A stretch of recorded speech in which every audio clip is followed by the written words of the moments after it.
সারা দেশ জ্বলে উঠেছে, সারা বিশ্ব জ্বলে উঠেছে। আমরা বলি না আমাদের দেশ ভারত মাতা, সেই দেশেই মায়ের অসম্মান, মা জাতির অসম্মান। আমরা বলি গণতন্ত্র,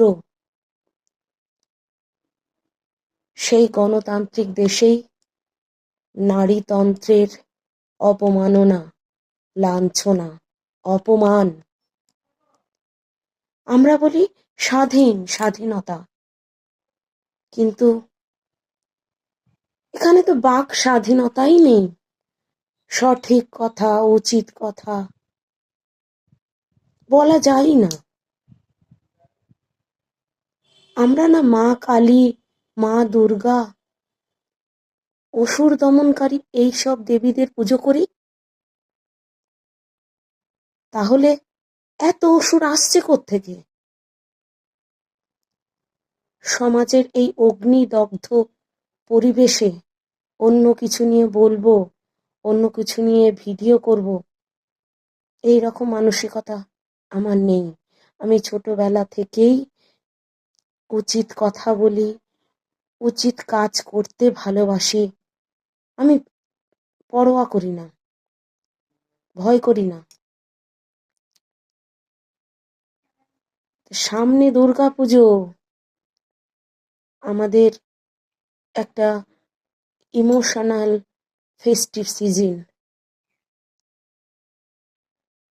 সেই দুর্গাপুজোয় নতুন জামা, নতুন ফার্নিচার, নতুন চিন্তা ভাবনা, নতুন বয়ফ্রেন্ড গার্লফ্রেন্ড, নতুন নতুন নতুন কত কিছু।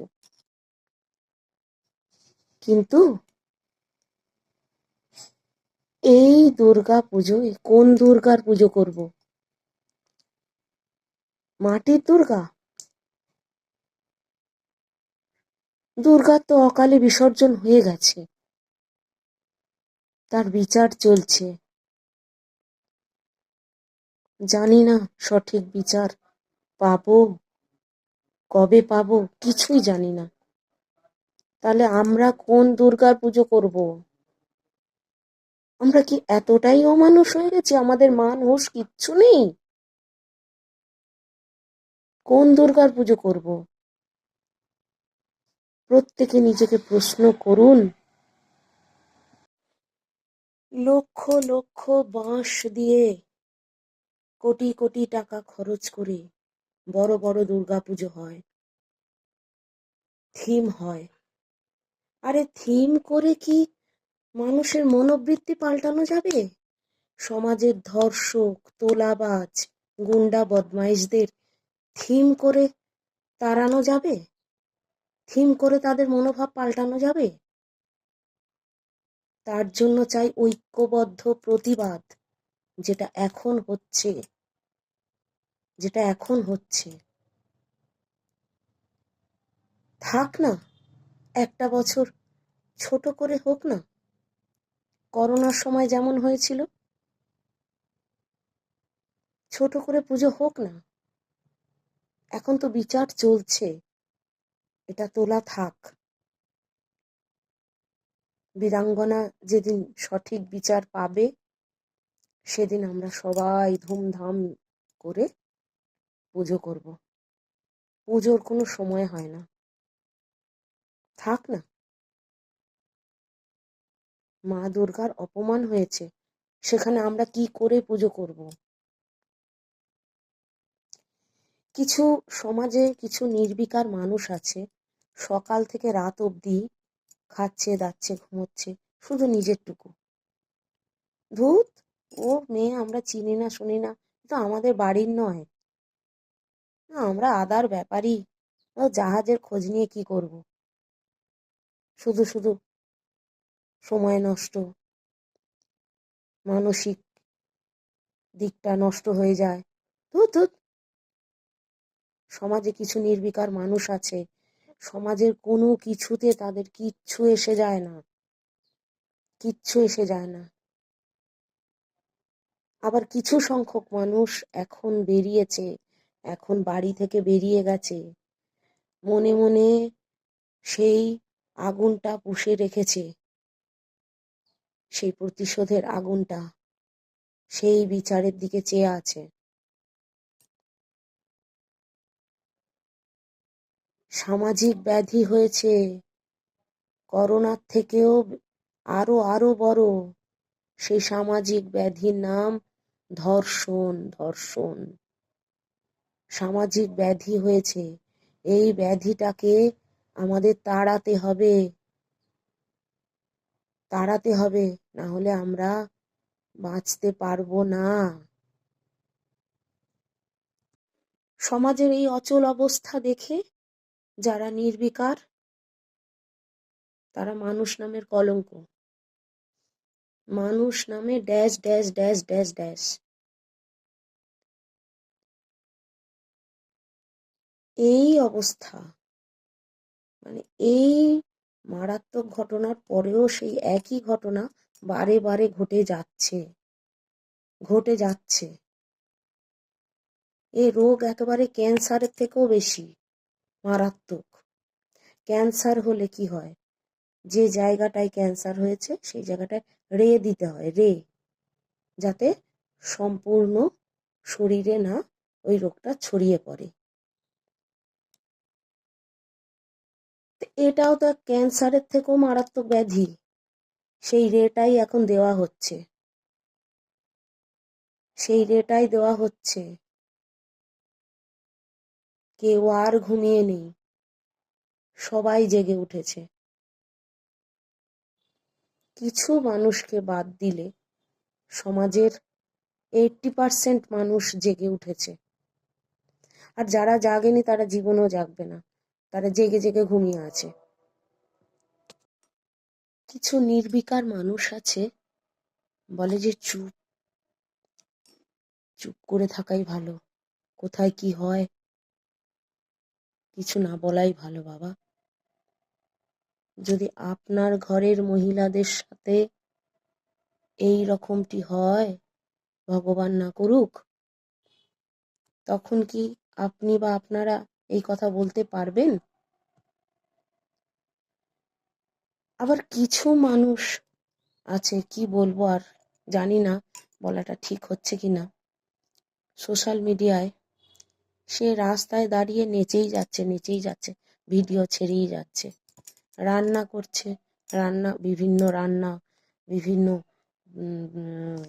কি বলবো আর, বিভিন্ন নানা রকম ডিশ রান্না করেই যাচ্ছে, করেই যাচ্ছে, লোভনীয় ডিশ।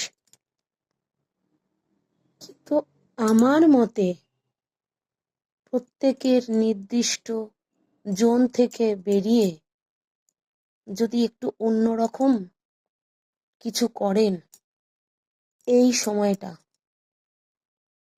তাহলে কিছু মানুষ প্রেরণা পায়, আর ওই যে ওপরে আছে তার আত্মাটা একটু শান্তি পায়। আপনারাও তো ঘরের কোনো না কোনো ঘরের মা, বোন, দিদি, তাই না? আমি কি খুব ভুল বলছি?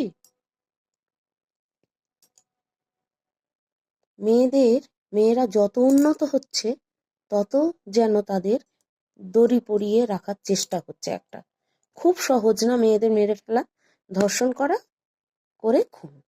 এখন খুন করে ধর্ষণ না ধর্ষণ করে খুন, সেটা তো বিচার বলবে।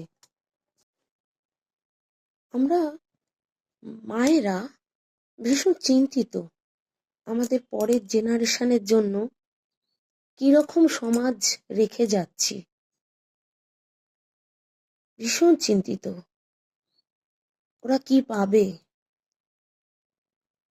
রেলওয়ে প্ল্যাটফর্মে 100-200 লোকের মাঝখানে একটা বাচ্চা হঠাৎ করে তার মাকে বলে ওঠে যে মা, রেপ কি? ওটা একটা ছুরি, কাউকে মেরে ফেলা যায় ওই ছুরি দিয়ে। ও মা, শ্লীলতা কি? মানে শ্লীলতাহানি বলতে পারছে না তো। মা, শ্লীলতা কি? সে মা লজ্জায় কি করবে, মানে সেখান থেকে কিভাবে পালিয়ে যাবে, বাচ্চাটাকে এক টান মেরে অন্যদিকে নিয়ে চলে গেল। ওদের দোষ কি? ওরা তো সব সময় বড়দের দেখছে, ফোন দেখছে, মানে ফোনেতে ধর্ষণ ধর্ষণ ধর্ষণ, ধর্ষণ কাণ্ড ধর্ষণ কাণ্ড। বাচ্চা তো তো বোঝে না, শিশু, সাদা কাগজের মতো মন, ধর্ষণ কি জানেই না। এই যে সামাজিক ব্যাধিটা, এই যদি সমাজ থেকে না তাড়াতে পারি, এর পরের জেনারেশন কে আমরা কি উপহার দেব, কি সমাজ উপহার দেব? এই ব্যাধিটা আমাদেরই তাড়াতে হবে, আমাদেরই উপায় বের করতে হবে, আমাদেরই ঐক্যবদ্ধ প্রতিবাদ করতে হবে, নিজের মনটাকে স্ট্রং করতে হবে, নিজেদের বাঁচানোর শিখতে হবে। কি করে নিজেদের বাঁচানো যায় আমাদের নিজেদেরই করতে হবে সেটা, না হলে আমরা পরের জেনারেশনকে ঠিকভাবে মানুষ করতে পারবো না। আমরা সেই বিচারের দিকে তাকিয়ে আছি,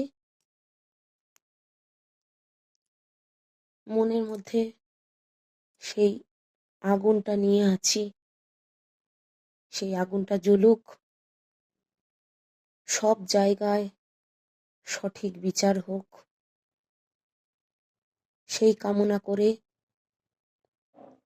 আজকে যেতে যেতে কবি রবীন্দ্রনাথ, নজরুল, সুকান্তের ভাষায় বলছি,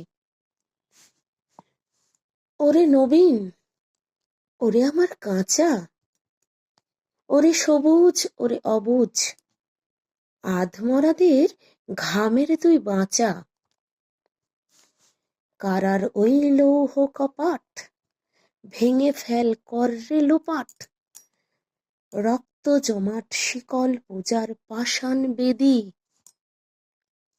ওরে ও তোর নিশান বাজা তোর প্রলয় বিষান, ধ্বংস নিশান ওরূপ প্রাচীর প্রাচীর ভেদি। চলে যাব, তবু আজ যতক্ষণ দেহে আছে প্রাণ, প্রাণপণে পৃথিবীর সরাবো জঞ্জাল, এ বিশ্বকে এই শিশুর বাসযোগ্য করে যাব আমি। নবজাতকের কাছে এ আমার দৃঢ় অঙ্গীকার।